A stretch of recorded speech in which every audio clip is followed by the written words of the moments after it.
Quem cresceu nos anos 90 com certeza se lembra da missão de tentar capturar todos. Mas já parou para pensar que, ao fazer isso, a gente estava, na verdade, aprendendo sobre ciência, quase sem perceber?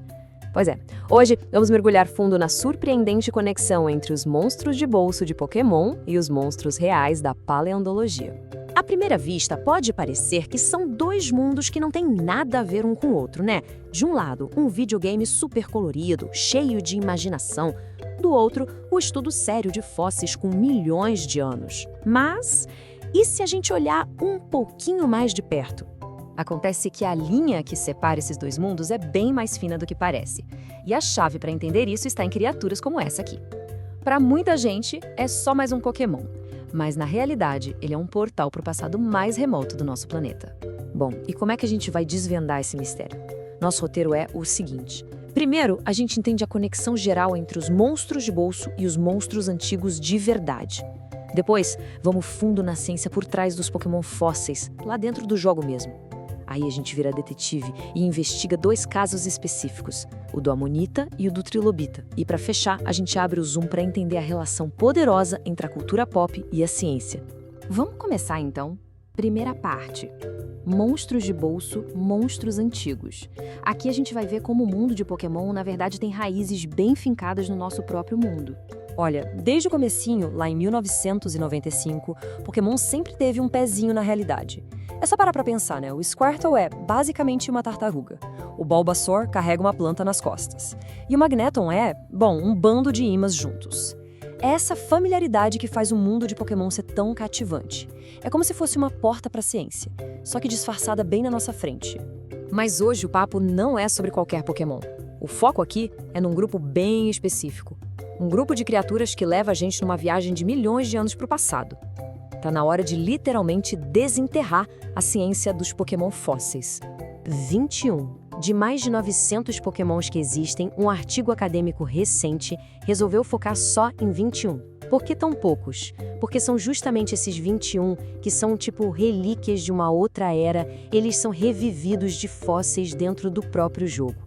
E olha só que fato maluco, que mostra o nível de profundidade disso. Nos jogos Sun e Moon, simplesmente não tem fóssil novo para achar. E o motivo é pura geologia. O jogo se passa num arquipélago de ilhas vulcânicas e em rochas magmáticas, a chance de um fóssil se formar é quase zero. Fala sério, é um nível de detalhe geológico dentro de um videogame. Incrível. Tá, mas como é que isso funciona lá no jogo? A mecânica é a seguinte. Dá para escavar fósseis e levar para um laboratório.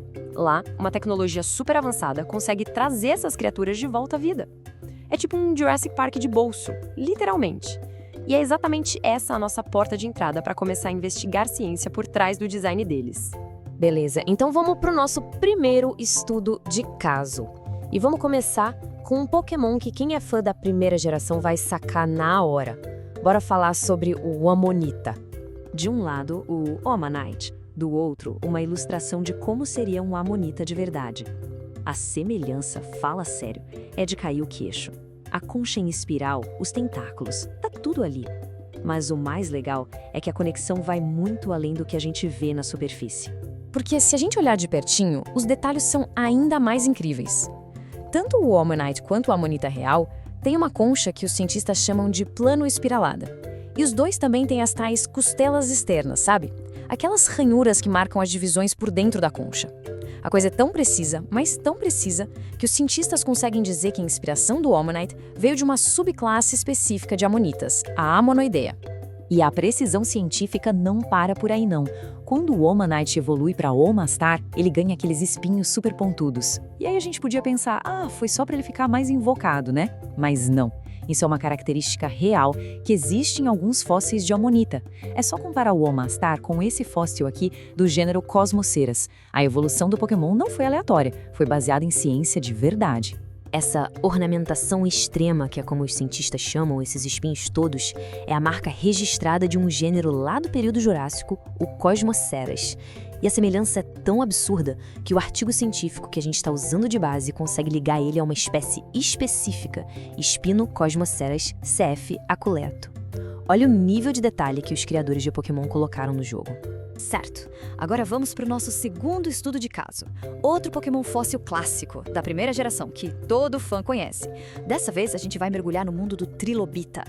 Então, temos aqui o Kabuto, lado a lado com o fóssil de Trilobita do gênero Phacops. E, de novo, a semelhança é impressionante. O esqueleto por fora, a cabeça redondinha, os olhos na carapaça, tudo parece um espelho da criatura real. Mas aqui tem um debate científico bem interessante. Tem gente que acha que o Kabuto parece mais com um límulo, aquele bicho que a gente também chama de caranguejo ferradura. Só que os autores do artigo mostram uma prova fundamental, a falta de um rabo em forma de espigão. Os límulos têm esse rabo, que se chama telson. O Kabuto não tem. E essa ausência coloca ele muito mais perto dos trilobitas. Às vezes, são os detalhes que a gente nem percebe que contam a história toda, né? Tá, mas e daí? O que tudo isso significa no fim das contas? Bom, agora é hora de dar um passo para trás, ampliar o foco e entender como essa história de Pokémon e paleontologia faz parte de algo muito maior, a relação superpoderosa entre a cultura pop e a ciência. Pense em Jurassic Park, por exemplo. O sucesso absurdo do filme não foi só entretenimento, ele teve um impacto real na ciência. Segundo o artigo, o filme ajudou a aumentar o financiamento para a paleontologia e inspirou uma geração inteira de novos cientistas. Ou seja, a cultura pop pode de fato moldar o futuro da ciência. E o Pokémon ele não está sozinho nessa. Ele faz parte de uma longa tradição da cultura pop despertando o interesse pela ciência. A gente pode voltar até 1912, com O Mundo Perdido de Arthur Conan Doyle. Aí, em 1993, Jurassic Park chegou e mudou tudo. Pouquíssimo tempo depois, em 97, Pokémon apareceu e apresentou o conceito de criaturas de fóssil para milhões de pessoas. E agora, é como se o ciclo se fechasse. Os próprios cientistas estão reconhecendo Pokémon como uma ferramenta poderosa para falar de ciência. E no fim das contas, a grande sacada é essa.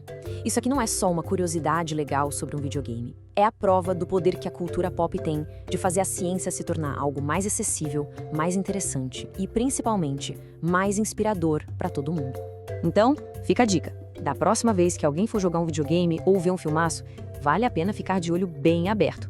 A gente nunca sabe que tipo de ciência secreta pode estar ali, esperando para ser descoberta.